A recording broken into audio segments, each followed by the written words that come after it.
Oh, I'm just looking at the screen and it hasn't started. All right. Hello. My name is Alana, and I am a producer at Sledgehammer Games, and I'd love to welcome you to our Pride Roundtable. Obviously, this is a little bit different to how I would normally run these. I usually do this at GDC, which is lovely. I usually, get to see everybody in person, but now I have, kind of a screen in front of me and a boring lounge room and a couple of friends from SHG. So we kind of tried to do something a little bit different this year. We partnered with Sledgehammer Games. And so together we are producing this really cool Pride Roundtable. And that gives us a really cool opportunity to talk to some people with some awesome expertise. I'm very lucky because I get to also work with these people. So like I said, my name's Alana. I'm a producer. My pronouns are she, her. I am producer by day at Sledgehammer. I also run a charity in queer representation called Queerly Represent Me, and I'm co-chair of the IGDA LGBTQ SIG. And I will pass over to my lovely friends, Charlie and Andy, to introduce themselves. And I will say, Charlie should go next so you both don't talk at the same time. All right, thanks. Hey, I'm Charlie. I'm currently a junior engineer at Sledgehammer.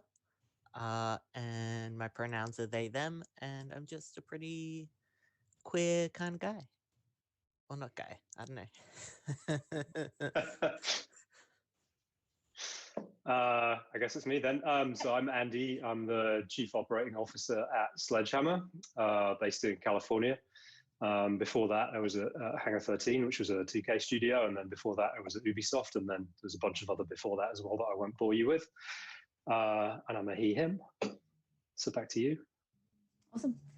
So between us, obviously we have everything from junior engineer to chief operating officer. So we have this beautiful spread of people in a AAA space, but also with experience in indie teams. So we have a really interesting amount of experience sitting on this panel. So we're really excited to kind of talk to you and answer your questions. The bulk of this will be hopefully answering your questions that you have right now and questions that came through at the roundtable last year at GDC. And really just kind of talking about everything and anything that you have in terms of how to be a good ally, how to, support LGBTQ people in the industry, how to break into the industry if you're in the community, and so on. So start asking your questions in the chat if you have any. And while that is starting to happen, I might just kind of ask a couple questions that were really poignant last year, particularly taking advantage of the fact that we are, last year when I ran this, I was working in indie, right? Now I'm in AAA. So it's a whole different perspective. And a lot of people who were asking questions had questions about AAA studios and design and how that kind of works.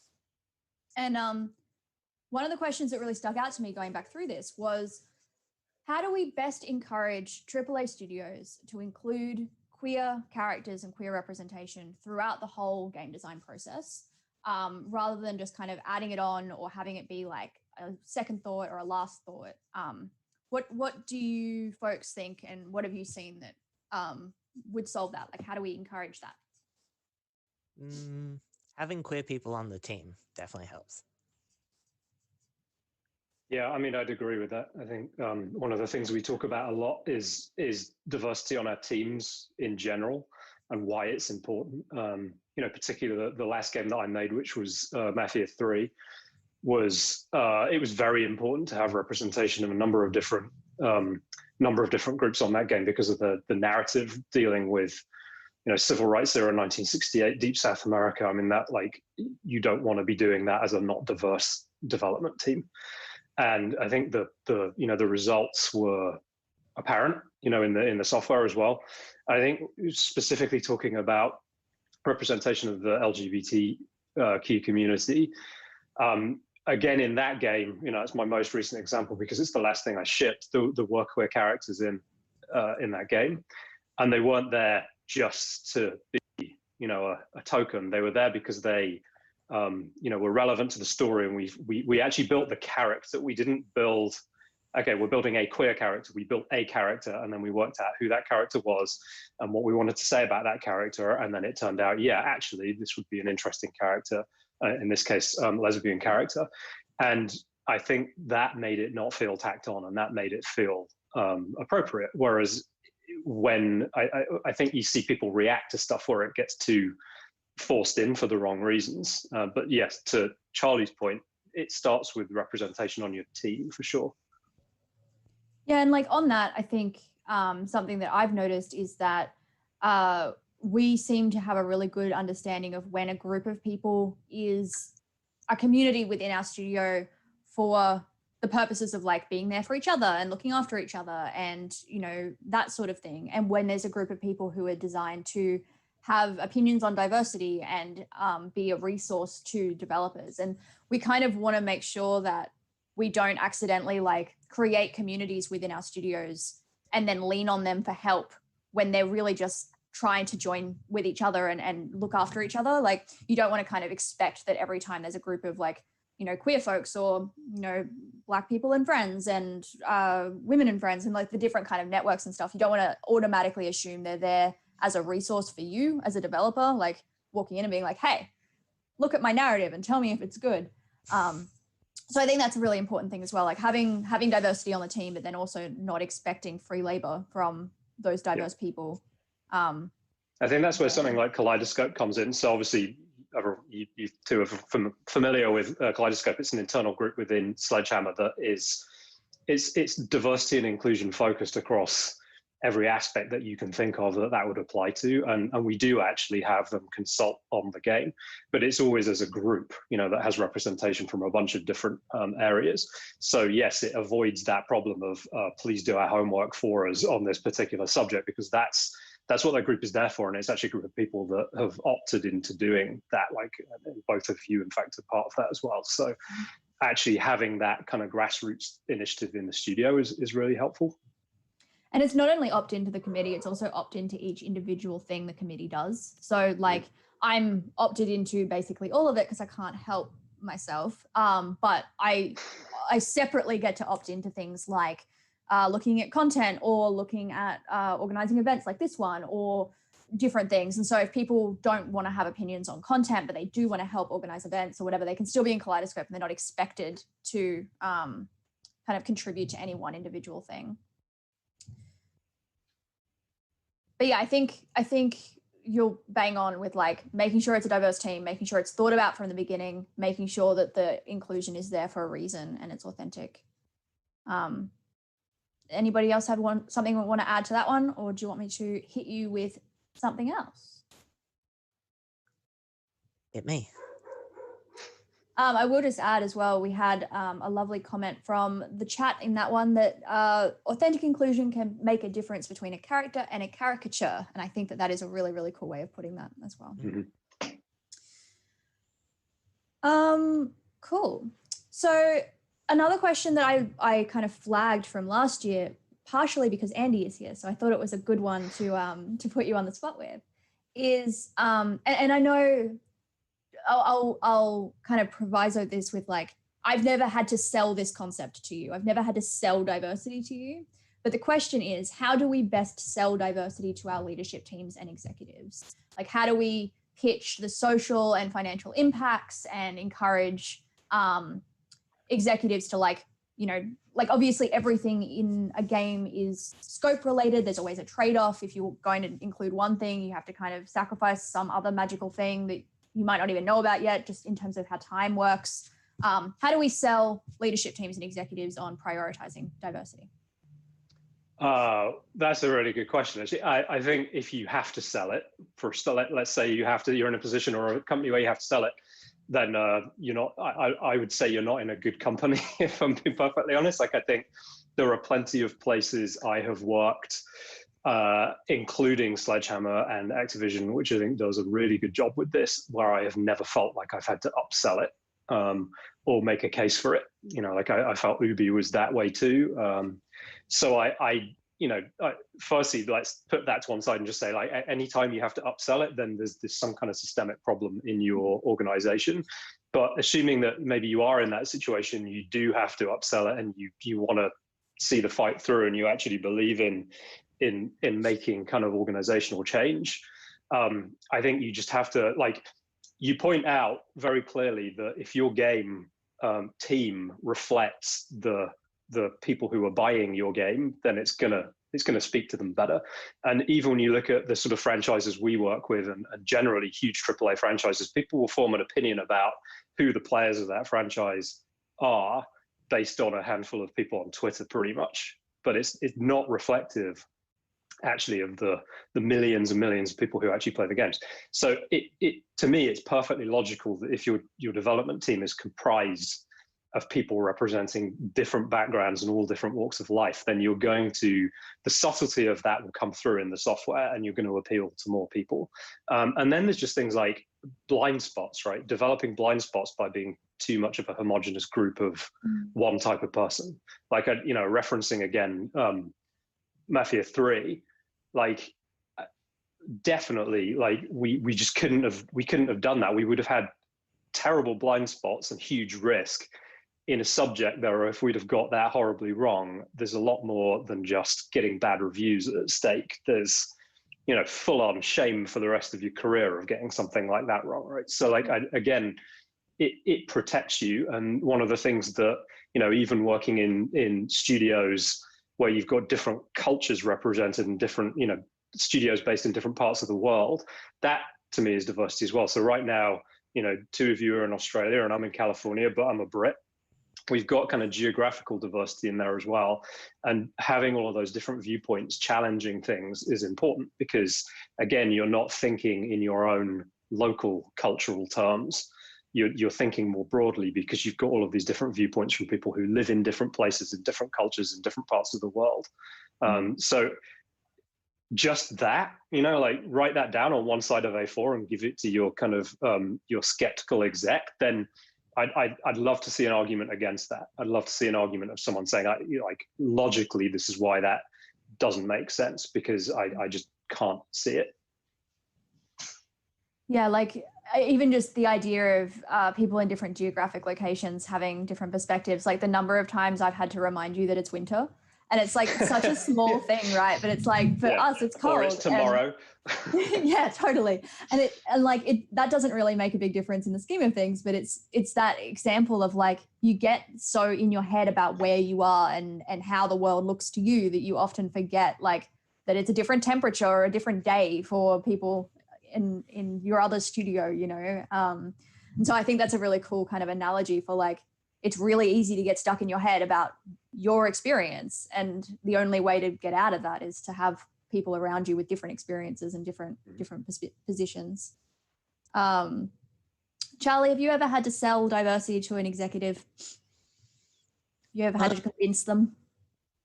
Yes and no. I did work on, back at Mighty, there was a project that I can't talk much about, but I did kind of have to sell them on including a trans perspective in the planning phase of it, because they didn't have anyone and they were planning on tackling some trans issues. And I did, like, they listened to me and eventually got me in the meeting, but I was like, hey, you really need someone. I'm happy to do it, but if not me, you need someone else. Yeah, cool. Like, I feel like I kind of been really lucky in that I haven't ever had to have that fight. I sort of did when I was working in university space, because universities are a little bit dated in some ways. And so sometimes it can be a little difficult to do things like convince them to make sure that a person's name is their preferred name on the roll, as opposed to their legal name that they signed up to the institution with, and things like that. But in terms of my game studio experience, I've been really lucky. And it kind of reminds me, like, when you're talking about the perceived audience, Andy, of, like, the sorts of games that we make, for instance, I definitely walked into my interview for Sledgehammer with an understanding of, like, the Twitter idea of what our audience is, and maybe the team was the same. And I was, like, real nervous walking into the into the interview. And every single person that I've met here has been, like, the most accepting, inclusive, diverse oriented person that I've, like, ever met. And I think that that's really interesting, because it makes me wonder, kind of, like, it's part of why I want to do things like this now, right? Where it's like, how loudly can I tell everybody that we are super inclusive and diverse? Because if I had that weird perspective that was so wrong, I want to make sure that other people don't have it too. Yeah, I mean, it's not surprising that kind of people make up their, their narratives on what a development team must be like based on the, external perceptions or past history and things like that. And teams, like it's like the human body. It doesn't start with the same, doesn't end with the same cells. It started with, like people come and go over the years, and the very culture of a team can change quite significantly. And I think like the thing in terms of the upselling, and Charlie, in terms of the example that you kind of gave there, like I always try to come at things from an empathetic perspective myself, because I make a big differentiation between someone who is absent-minded about a subject versus malicious about it, right? And I think like one of the things I try to, like sometimes representation and inclusion gets forgotten because people just aren't thinking about it. So I think it's interesting to look at it from a point of view of, well, how do you get it to the point where it becomes just a cultural norm for people rather than something you have to keep kind of beating the drum about, because that's where you sometimes can lose people because you're making people feel bad for not considering something enough, right? And so if you come at things from a point of empathy, then I think over time you can make a lot of organizational and cultural change in a place. Yeah, Mighty were always very good at listening to any feedback I had on diversity and stuff. They always took on board, which was really good. That's good. I think it's interesting as well, like what that feedback can look like, because it's also like it's content, but it's also, workplace, and it's what events we're doing. And I'm thinking just of countless examples where like I said, hey, when we're making our new studio space in Melbourne, we need gender neutral bathrooms, and every single person in management was like, damn straight we do, and just fought that fight. So like there was no question of why, there was no like question of that being too difficult. Like everyone just went to bat. And I think that is such a indication of our culture, that like there are definitely places in my history where I would have had to say that and then justify why, and then explain how that works, and then do all these things. So no, that's, I think, a great kind of indication of what you can achieve when it is just kind of part of the makeup of and the fabric of the place. And I think like the world has changed, over the last few years, for better and for worse, obviously in a number of different ways. One of the things that strikes me is just people talking about this now in a less kind of, less having to make a point of it, and it just becoming more of an accepted part of building a strong team. That has changed. And I remember being at an IGDA roundtable at GDC. I think it was in 2011, 2012. And the whole tone of the conversation in that room was really around people who felt comfortable even being out at work or even being themselves at work. Mm-hmm. And that to me was kind of eye-opening, because I've always been out at work as far as games career is concerned. I made a conscious decision when I went for my first games job interview to just sort of find a way of casually bringing it up in the interview, because I knew I was moving into an industry that had, at the time, a certain reputation. And I wanted to be sure that I wasn't making a decision that was going to back me into a corner I didn't want to be in. And I do think that has changed. And although there are still places out there that are not doing a good job of this and that are potentially still hostile places, there are plenty that are not. So I don't think we're in a world now where anyone has to actually put up with that, or even feel the pressure to be the one that has to change it, because sometimes it's best just to go and be in a place where you can be accepted and you can, feel like you can be yourself. Yeah, like I definitely get, I've definitely had experiences that still kind of hark back to that time of hostility, either from audience members, which is like a whole nother story, or I had an interview with someone, like a company before I decided to come to Sledgehammer, which I basically did the same thing you did, where I like brought up some stuff to see how it sat, to make sure that I wasn't making a decision that I would regret, like, the charity that I run and the fact that I am very active in a diversity and inclusion space. And I essentially was asked if somebody in the team ever said something or made a joke that made me uncomfortable, would I make a fuss about it to HR? And I'm like, this was like 12 months ago. And so like, it's interesting to me, like how different, like how far some companies have come and how not at all some companies have moved. Yeah. Well, those are the ones that will rot on the vine, you know, and they deserve to.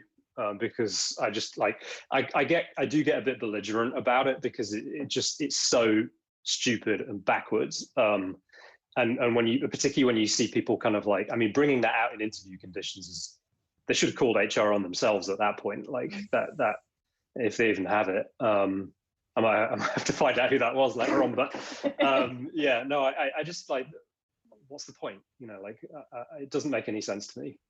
Especially living in, I mean, maybe I'm too Californian now. Like San Francisco is kind of not a place where there's a ton of that left. So.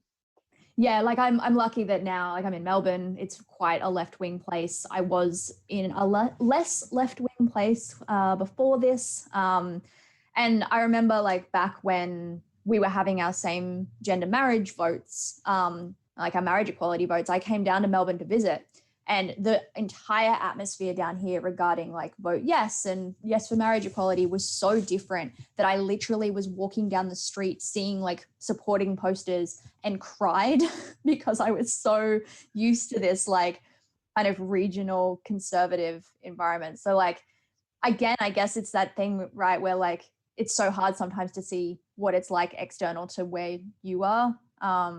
And as soon as you kind of get put in some different shoes, you realize that it is different in different places. But it's hard. Like you don't want to tell people from regional areas that they call home that they have to move in order to be accepted. Like that sucks. Yeah. I mean, that brings up the interesting question of like, do you stay and kind of fight the cause and try and change minds over time and just actually change minds by being there, you know, or do you kind of go to the safer place? And it depends on your own, you know, I guess the stage of life that you're at and your own opinions on things. But, you know, like if every gay person vacates the area and goes to a safe place, then the area is not going to know what a gay person looks like. So that's going to breed more intolerance. And like that applies to pretty much any branch or strand of diversity that you care to talk about, really. So yeah, it's a conundrum. I think I have friends who've done that, who kind of moved to you know, another part of the US and kind of did it purposefully because they actually felt they wanted to take that challenge on a little bit. And you know, they work for a charity and stuff like that, so not really what we do. But again, like that's brave. That's really brave. Yeah, like I kind of told myself I was never going to move to Melbourne. Like there was this kind of talent drain, right, where everybody moved to Melbourne for games, and I told myself I was never going to do it. I wasn't going to be that person. And then I got this opportunity and I couldn't help myself because... Yeah, well, we made it worse for you, so... You did. Set our stall up there. But I'm still involved in kind of government work up there, trying to improve the climate for like jobs and employability and stuff for the games industry up there. So I'm kind of still trying to give back, even though I'm literally physically living in Melbourne now. But yeah, I think that there is value in trying to figure out like, how do we improve the regional spaces and the conservative spaces and not just drain all of the diverse people into one place where we all live happily. Mm-hmm. So we've had a couple of questions come through, and I'm gonna just go to one that's super relevant to something you were just saying, Andy. So like Sledgehammer has Call of Duty as our kind of main franchise that we've contributed to at this stage. This community member question asker has said, like, as far as they know, most of our player base is straight men. What kind of steps are we taking to kind of diversify our company's fan base? How do we appeal to a broader market of people, and what does that look like? I mean, some of it's in the content, right? So over time, you know, every franchise evolves. If you look at what our franchise is now compared to what it was 15 years ago, there's some evolution there. I think like accessing a bigger market as well. We've got something out there now that is, you know, free to play and is drawing in a lot more players. And, you know, the demographics, I don't know yet what the demographic breakdown of that base is relative to what we've had traditionally, but it's a bigger audience, and that's one way to start. I think like a lot of it has to come from the content. And again, without I'm in tricky territory here because I can't talk about anything that we're currently may or may not be working on, but we as development teams take this seriously, right? And we do want to speak to a bigger audience. So ultimately, it has to come from the development team, the content creator. We have to be conscious about who and what we're including in our game from a content perspective, and then how we're talking about that externally. And I think that's really the only place it can come from.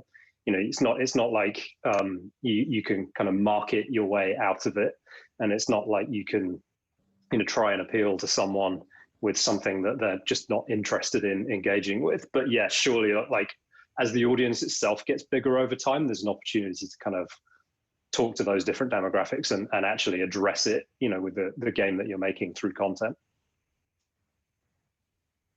Yeah, cool. I know that this is in some ways just turning into like Alana quizzes Andy on how AAA game development works, but I'm like, this is like the best hour I've had of just sitting you down and asking you questions about this stuff. But it's, I think, really like you have such a wealth of experience. Like you've been in this industry for so long. I started in 2014, and I started in AAA 11 months ago. So like this is a whole kind of different world for me still. And like Charlie, you're kind of similar. Yeah. I've been around about 5 years. Yeah.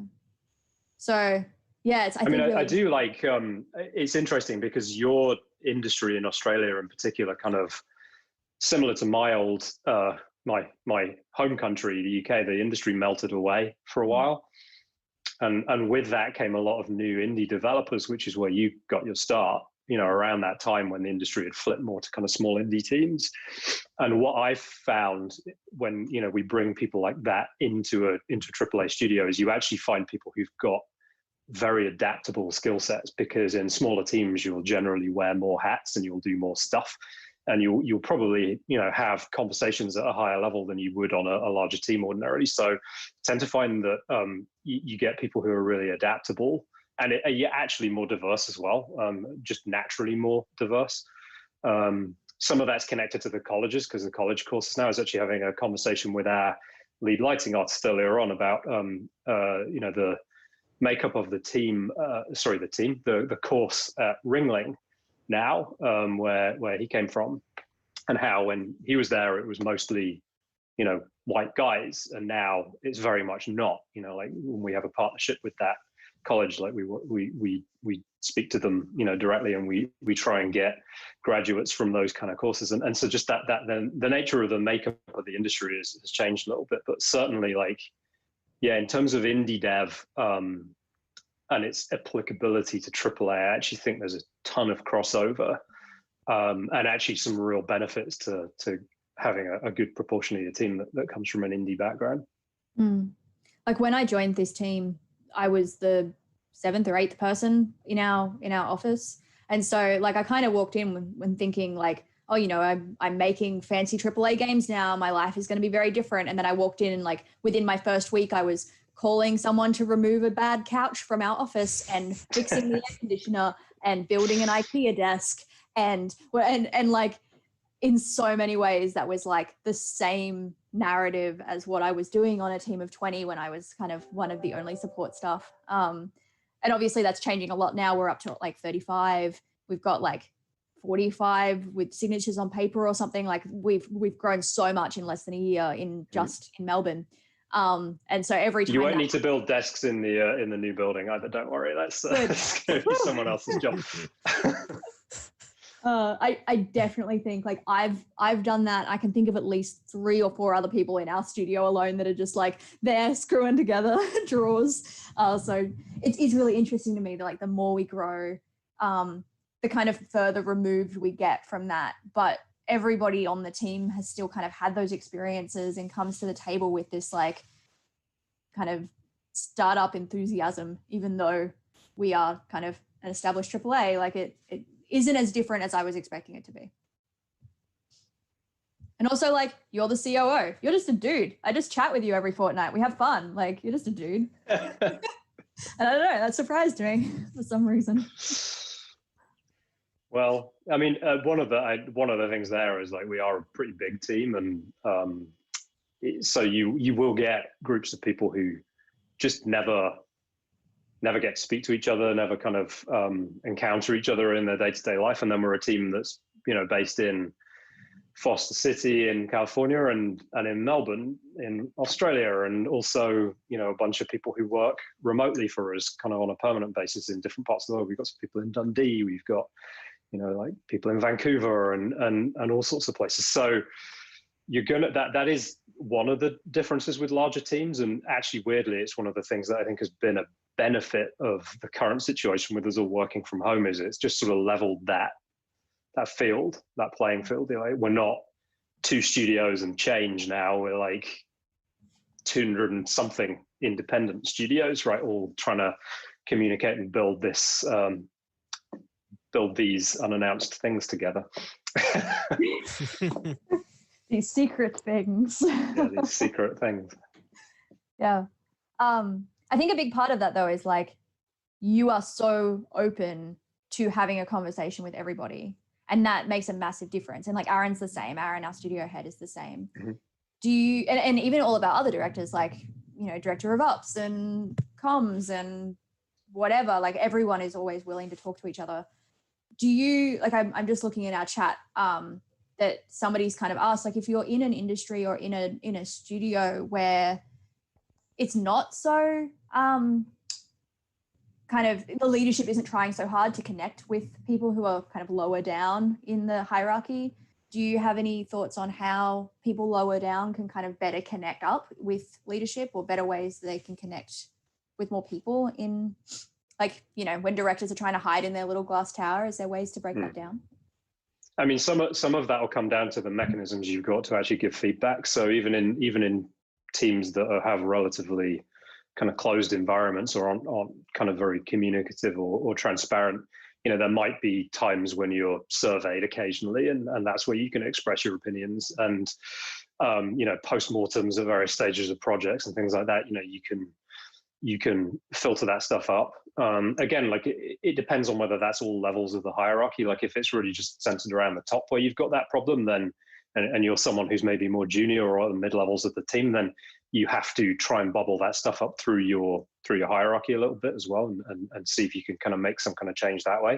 I mean, the other thing is just if the upper levels of the team are like that, but the rest of the team is not, then, you know, form groups, do social stuff together, form, you know, like, you know, teams within the team, you know, like you play board games together at lunchtime, you got a football team, like whatever, like that outlet is, because I can guarantee you that will become visible to the upper reaches of the studio. And like even the sort of most hard-nosed exec, like they want to be included too, you know, from time to time. And that if they see the team doing that organically, you know, that can maybe make some change as well.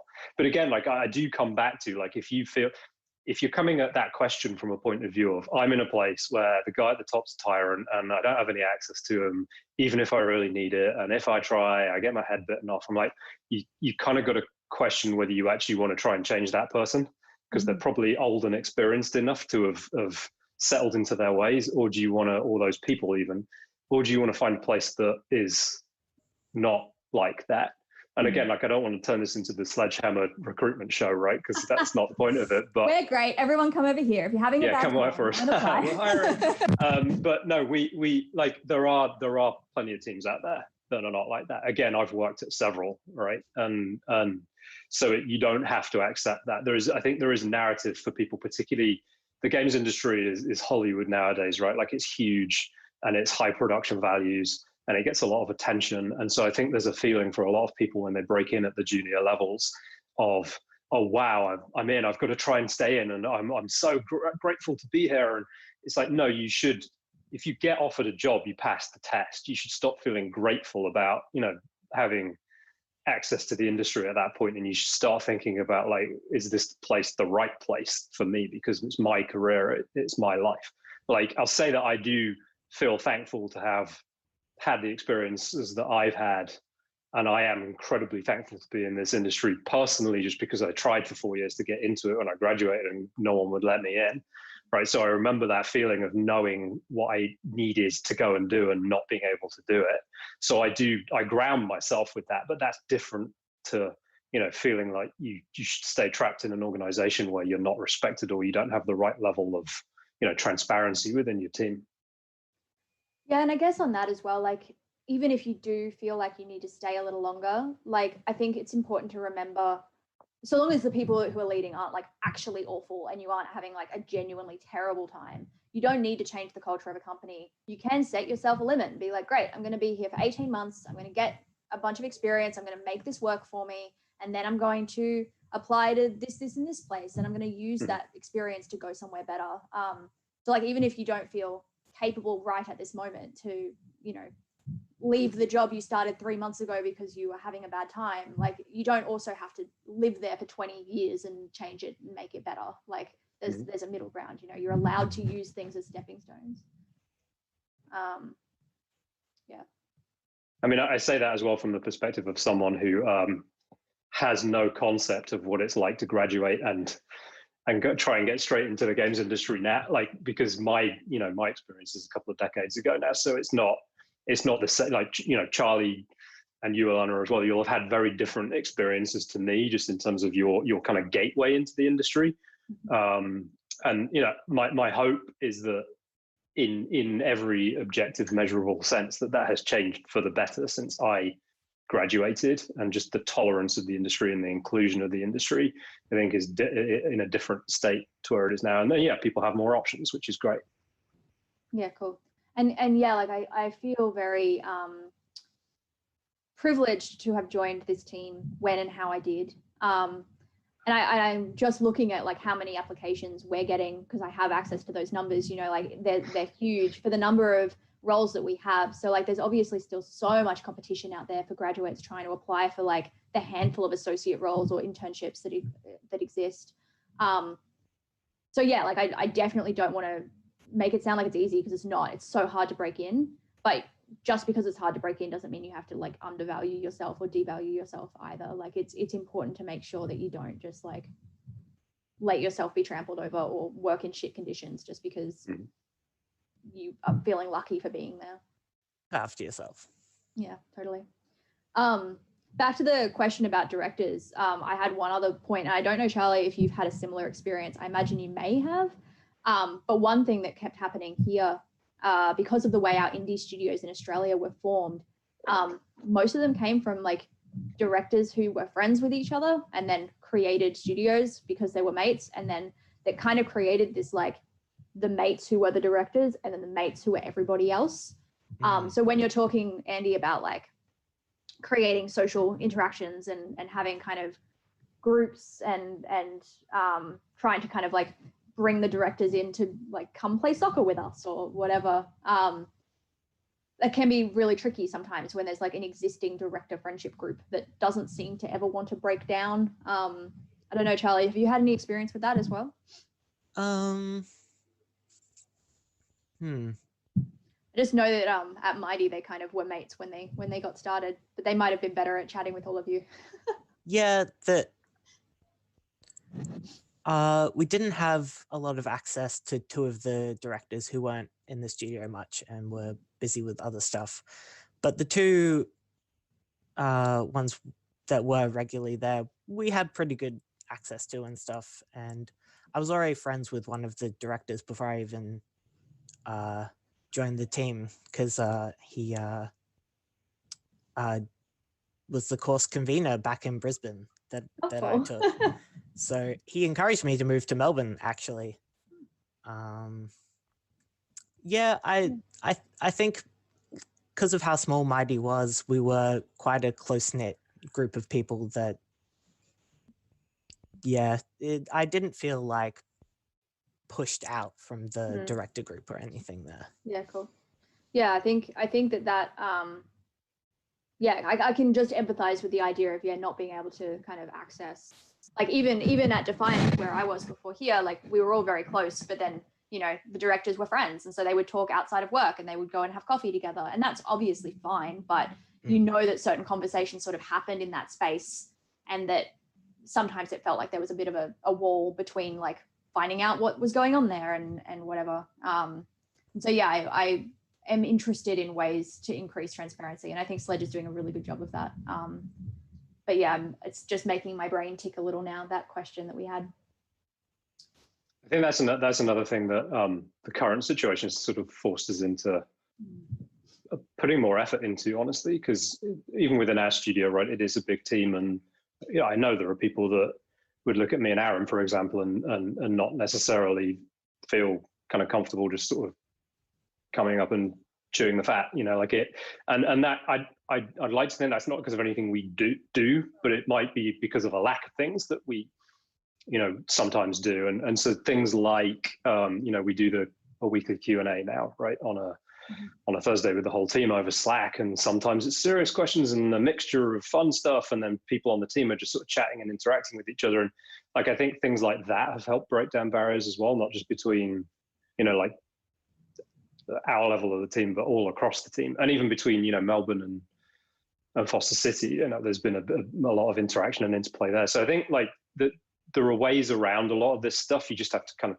pause for breath and think, because it's really easy just to get caught in a cycle of like, this is our culture, this is how we do things, and we're busy, so I'll think about that later. And then you get sort of 5 years down the line and you realize you might have some toxicity there, or you might have what you're talking about, which is a director's clique that has formed, and it's not because there are a bunch of mustache twirlers. It's actually just because it was born that way, and maybe they're introverts too, and they grew this massive company around them, didn't expect to be in charge of 200 people, and all of a sudden they find that like their personalities don't necessarily fit the environment of a large scale team.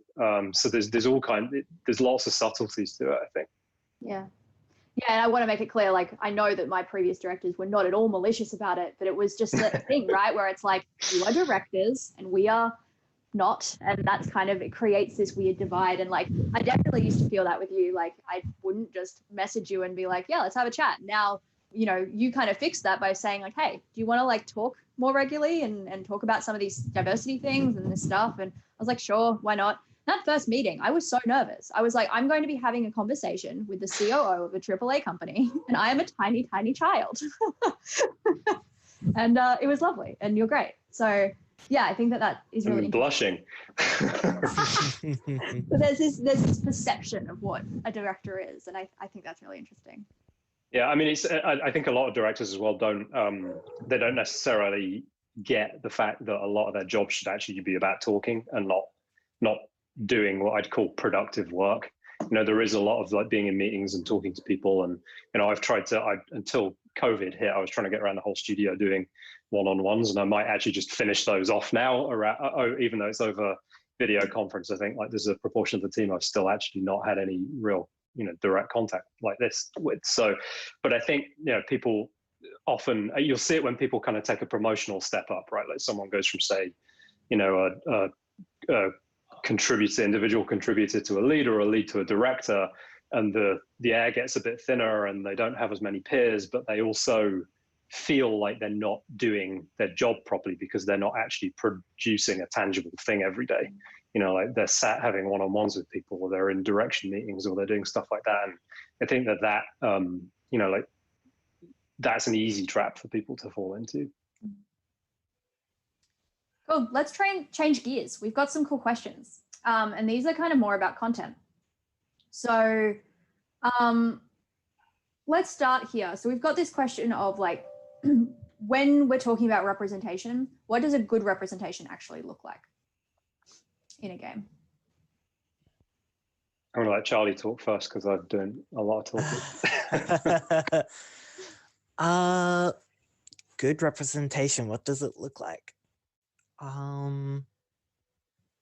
If you saw someone like who was trans in a game, what would you want them to be? What would you want them to look like in order to feel right to you as a trans person? I'd want to be able to relate to them, to look at them and see part of myself, I think, which I believe sometimes stereotyping works if you do it like in the right way with the right like consultants. But sometimes you just look at a stereotype of a trans person and you're like, I don't know about that. Yeah. I know what you mean about stereotyping. Like I look at some kind of bisexual characters and I have this really kind of, I relate really hard to the stereotypical like roguish bisexual kind of, you know, you think about like Dishonored 2, right? There's like some really cool LGBTQ representation in the lead of Dishonored 2. And she's like super who I can relate to. But my best friend, who is also bi, cannot relate to that kind of bisexual at all. And so I think that the important thing with the stereotypes is like making sure that they're not the only thing that exists out there. Yeah, if you're gonna stereotype a person, like a queer character, like have other ones as well. Have a broad range of characters so that, because I am basically your stereotypical trans masc person. I take you are tea. Such an archetype. Like I want a sweet, like ripped chest, but like not every trans masc person is like that. Like, and they're like, I'll look at someone and be like, yeah, that's me. And another one will be like, oh. Yeah, like that's the most stereotypical. And I think the same with like, obviously, Andy, like you identify as gay, right? Like there's so many stereotypes for gay men. Like, and I imagine you identify with some and definitely not with others. I don't know. I'm just assuming things. A common comment I've had over the years is I never would have guessed. And that's kind of, I used to, like when I was younger, that felt like a positive. And then I realized actually it really wasn't, because it was basically saying that people's perception of what a gay guy should be is a caricature or is a stereotype, and that doesn't actually represent everybody. So the authenticity is important in games as well. And like I'm a big believer that if a character is in a game just because you only put them there because they're gay, you only put them there because they're black, like it's tokenism, right? And it doesn't work, and you can kind of smell it a mile off. So it has to be authentic. I also think like I have mixed feelings on it, but like in the olden days, let's say, like usually that would be an excuse for making someone into the villain, right? It would be seen as a negative characteristic, and so that the gay character might appear as like one of the villains, or at least one of the sort of comedic reliefs or something like that. Whereas I think like that it should be possible to have a really badly evil villain who happens to be gay, right? Like you should be able to write that character. You just have to question whether now is the right time, whether we've made enough progress yet, whether you're actually just training a bunch of impressionable minds to associate the thing, like the character with the thing. And so that's where the quality of the writing often like comes in, and the construction of that character. Like, can you actually have that be the case and like actually have people somehow empathize, or like not see it in really kind of black and white terms. So yeah, like that kind of relates to some research I've done. Like in my past life, I did my doctorate in representations of queerness and fairy tales, and most of the fairy tales that we grew up with, the villains typically have like really queer or like LGBTQ kind of related traits. So like it's the feminine man, and it's the man in the robe, and it's the woman who looks kind of butch, and the like these kind of like, they're not explicitly depicted as gay or queer, but they have these kind of like visual cues that make you think that maybe they're part of the community. And it's because a man in a dress is seen as bad, or a woman with short hair is seen as bad, and it's this kind of weird like societal perception that they then use as like, this is how you can tell they're a villain. These things are circular in entertainment as well, because you will, and this comes back to the core question of diversity in teams, because if your team is homogenous, blinkered, full of blind spots, and they put out a game, a movie, whatever, that is full of those kind of stereotypes and tropes, then they will potentially speak to a very large impressionable audience who will suck that up and think that is all true. and they will then project that back into society, and they'll be more impressionable. Like it will stunt progress or slow it, right, in terms of people's understanding of each other and their empathy. And then, you know, even in terms of the intake into that studio or, you know, like movie production house or whatever, you know, people who would ideally want to work in that industry will look at that team that put out that content and they'll say, I don't think that's the place for me because they put that out. So they must not be a safe place for me to go. So and then, you know, like if your team is not diverse, then you've not got those voices pushing for that change in the content. So then the content doesn't change. So it's a complete circle. And that, you know, for me, again, is why we put such a focus on diversity, because otherwise we're basically putting these like one-sided narratives together and we're basically just, you know, we've got our own blinkers on. Yep. Yeah. On the topic of content, there's a really kind of poignant question in here as well about AAA companies and LGBTQ games. And like you look at, like they gave the example of TV, that there's like very LGBTQ focused shows, like things like RuPaul's Drag Race. It's all about that. I'm thinking things like, you know, Queer Eye, where it's like literally centered around 5 gay men or 4 gay men and a non-binary person, because I think Jonathan has changed their identification. But with AAA games, we don't often see, there are a few examples of queer characters, but we don't often see AAA games investing in the stories of an LGBTQ person or protagonist. And the question here is, do you think AAA games or AAA companies are too scared to put their money behind that? I don't think so. I don't think so. I mean, you see the way that we communicate internally, you know, from the higher levels of our company across the studios and across the wider company, and it doesn't support that. It certainly doesn't support that viewpoint. And also, like, I think Overwatch is a really great example, right, of a game that's doing it really well, and that's one of the biggest out there. So I think that there's no evidence that it is turning off customers, in which case, you know, we can't do it because it's too risky. I think actually the evidence is on the other side. And there are more and more games doing it. Like we did some of that with Mafia 3. Like I say, Overwatch has done a really great example. You mentioned Dishonored earlier on.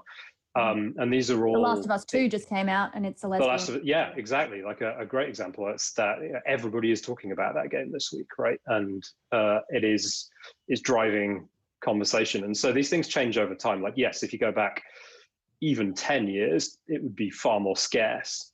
But, you know, just because change is slow doesn't mean it's not happening. And certainly I definitely see that change is starting to happen. Like I actually think that, you know, the AAA companies are also, you know, really waking up to it more broadly as well.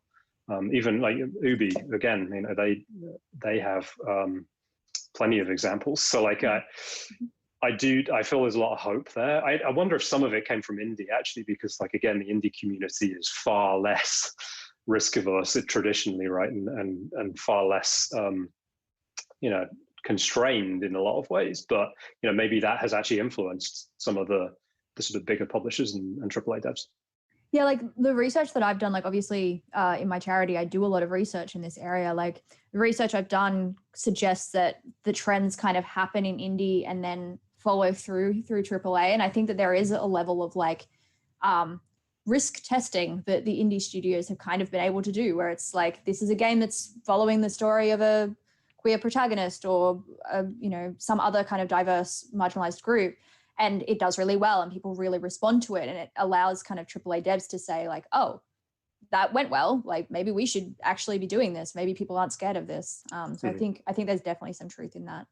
I think like where one of the problems, I don't think the problem is actually with the publishers or the willingness to put this kind of content in the games. I think it's that firewall of hardcore, let's call them audience, that just wants to burn it all down. And you know, you've had some exposure to that, I've had some exposure to that, and I think like it's really easy to get depressed and despondent, you know, releasing this kind of content and talking about these things and talking about diversity, and then just getting a bunch of Twitter abuse. But it doesn't, you have to remember, like, that's a fraction of the addressable audience, and it's a fraction of the people that are listening to you.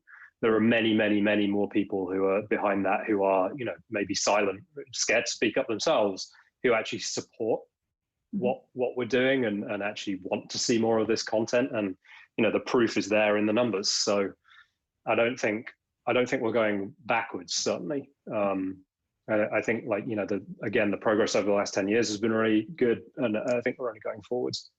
Yeah. Cool.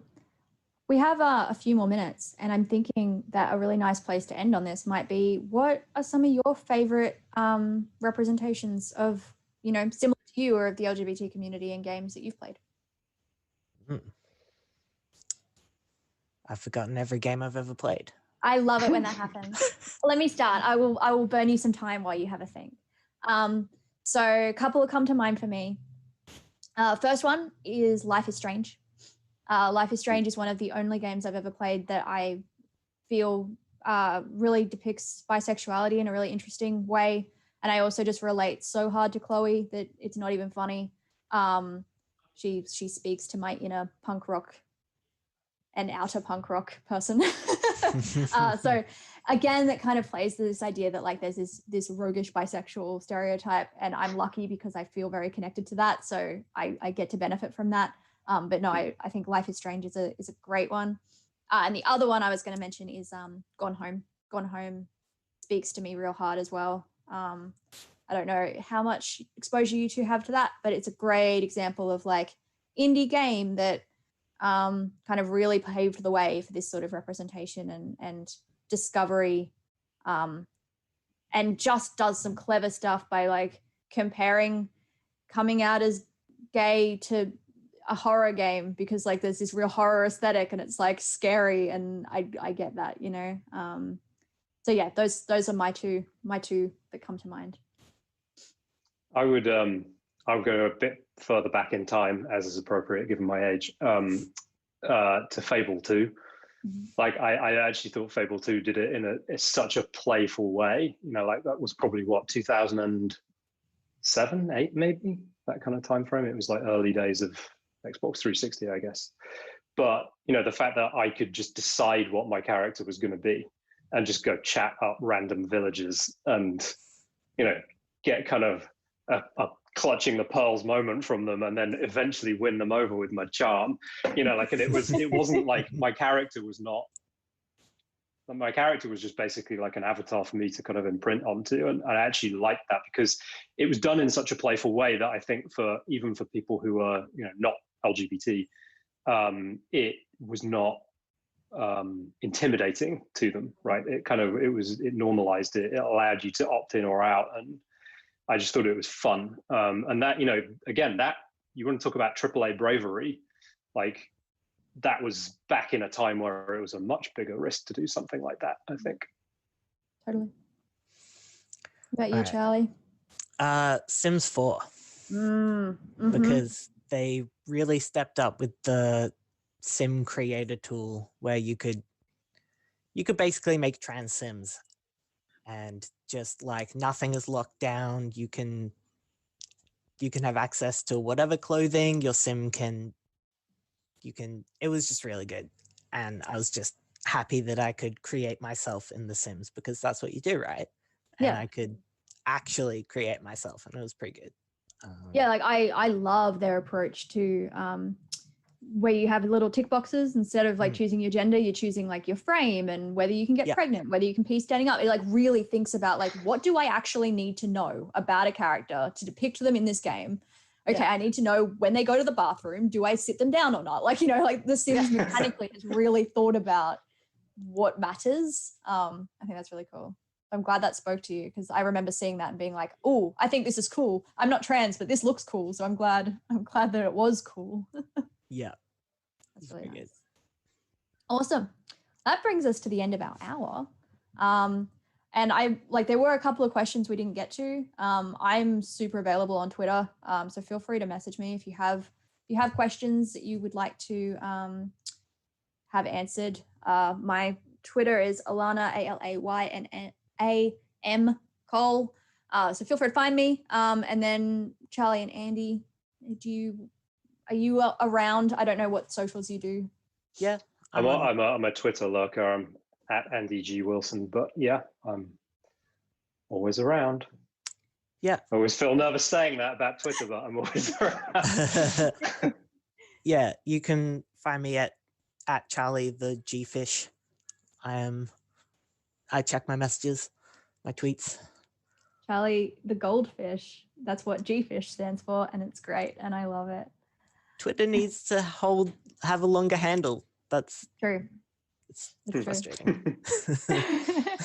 So yeah, we're around. Feel free to come and chat with us. We're not scary. We work in AAA, but we're not scary. Yeah, thank you so much for coming and hanging out. And thank you, Charlie and Andy, for coming and chatting with me. I really appreciate it. Pleasure.